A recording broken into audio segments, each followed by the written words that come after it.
Seat numbers है वो।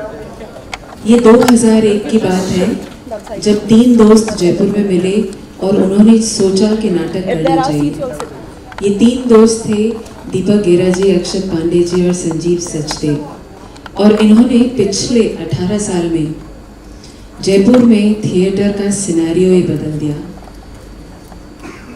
2001 में 3M ब्रॉडबैंड्स ने शुरुआत की नाटकों की और अब तक करीब 400 नाटक कर चुके हैं हम, और उसमें करीब 1000 के आसपास आर्टिस्ट और हर साल 50,000 दर्शक हमारे जयरंगम का हिस्सा होते हैं। और पिछले 8 साल पहले जयरंगम की परिकल्पना दीपक गेरा जी ने की और ये साल नवंबर में जयरंगम का 8वां साल था। और अब जयरंगम मुंबई, बेंगलुरु और कलकत्ता में भी 3-3 दिन का उत्सव करने जा रहा है। इसके अलावा जयरंगम ने जयरंगम थिएटर लैब की स्थापना की है, जो एक प्लेटफॉर्म है सीखने और सिखाने का, जहां मास्टर्स आते हैं और राजस्थान भर के रंगकर्मी इकट्ठे होकर और अब तो देश भर के रंगकर्मी इकट्ठे होकर सीखने और सिखाने का, इंटरैक्शन का काम करते हैं। जयरंगम फ्रिंजेस को मुंबई लाने का उद्देश्य एक ये भी था कि राजस्थान के कलाकारों के लिए एक प्लेटफॉर्म यहाँ तैयार हो और वो वहाँ से आकर यहाँ परफॉर्म कर पाएँ। और इसमें हमारा साथ दिया मुक्ति कल्चरल हब ने।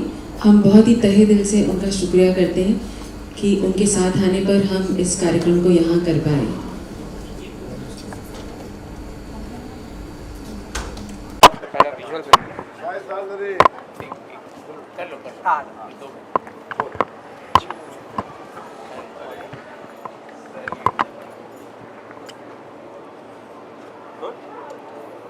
ओके भाई सर, तो क्या कहना चाहिए जयराम, फर्स्ट टाइम आए हैं मुंबई में, 3 डेज फेस्टिवल चलने वाला है।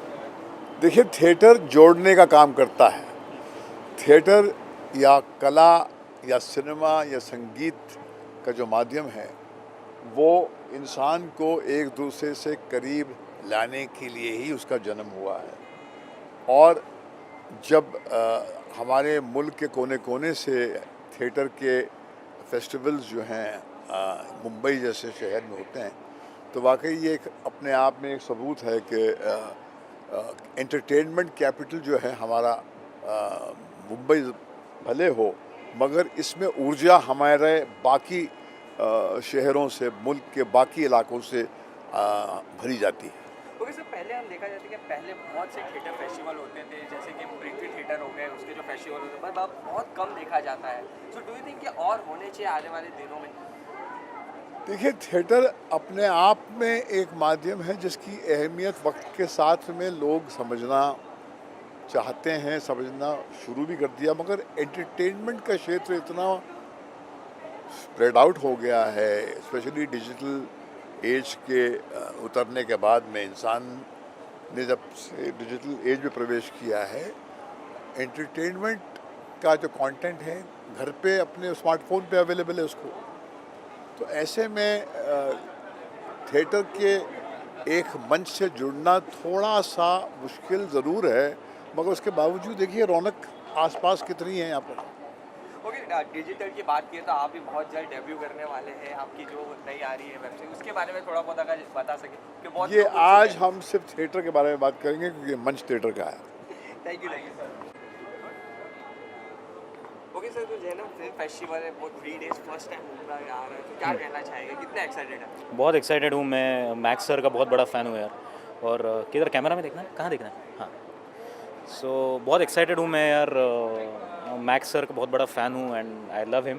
तो here to watch his play, उनका नया प्ले देखने आया हूँ, पिताजी प्लीज़। तो बहुत एक्साइटेड हूँ, देखना चाहता हूँ, तो आई एम श्योर बहुत मज़ा आएगा। ओके, थिएटर की बात करें तो आज के टाइम पे क्रेज़ बहुत कम होते जा रहा है एज़ कम्पेयर टू फीचर्स, जैसे फिल्म आ रहे हैं और डेब्यू ये आ रहे हैं वेब सीरीज, सो इसके बारे में क्या कहना चाहिए? नहीं, ऐसा नहीं है यार, अभी क्या टाइम चेंज हो रहा है, तो विद टाइम कुछ चीज़ें बदलती रहती है। पहले मल्टीप्लेक्सेस नहीं थे, सिर्फ सिंगल स्क्रीन थे, तो अभी मल्टीप्लेक्सेस की लोगों को आदत हो गई, उसके हिसाब से अभी ये नया कुछ प्लेटफॉर्म आया है, नेटफ्लिक्स आया है, तो आई थिंक टाइम के साथ सब कुछ सबके लिए जगह होता है, थोड़ा हड़बड़ी मच जाती है स्टार्टिंग में, लेकिन सेटल हो जाता है सब कुछ। Thank you, thank you. Thank you.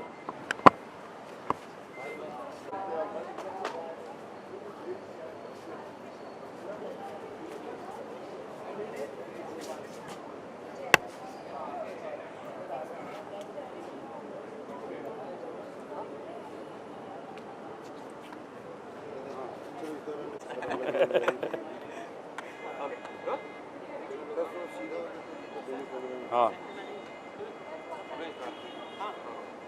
Okay sir, आगे सर कितना एक्साइटेड जयराम के लिए, क्योंकि ये फर्स्ट टाइम होगा कि मुंबई में आ रहा है, 3 डेज फेस्टिवल होने वाला है। जी। तो क्या कहते हैं आप, being a festival theatre artist? See देखिए, ये मैं जयरंगम का जो जयपुर का जो इनका है वर्शन, उसमें तो मैं जाता रहा हूँ, बिगनिंग से जा रहा हूँ, तकरीबन हर साल ही गया हूँ अलग अलग प्लेस करने के लिए। और इस साल भी गया था जयरंगम में।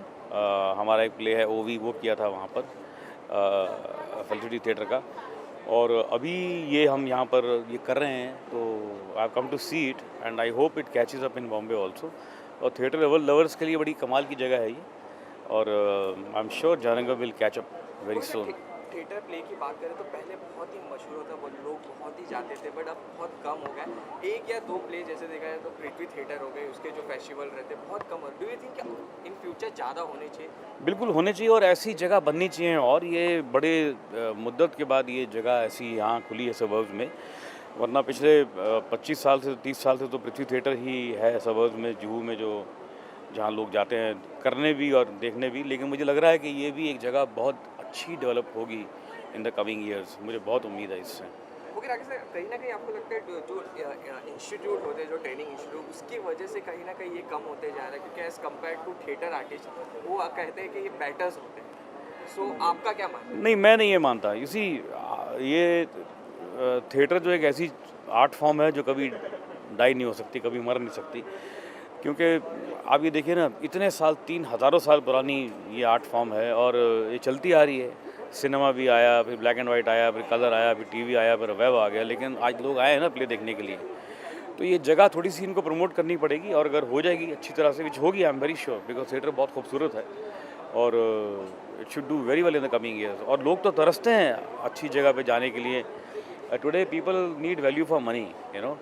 तो ये नहीं वो देखते कि भाई प्ले है या फिल्म है। फिल्म में आप जाते हैं तो भी तो आपके 2-2.5 हज़ार रुपये खर्च हो जाते हैं अगर आप जाते हैं बाहर।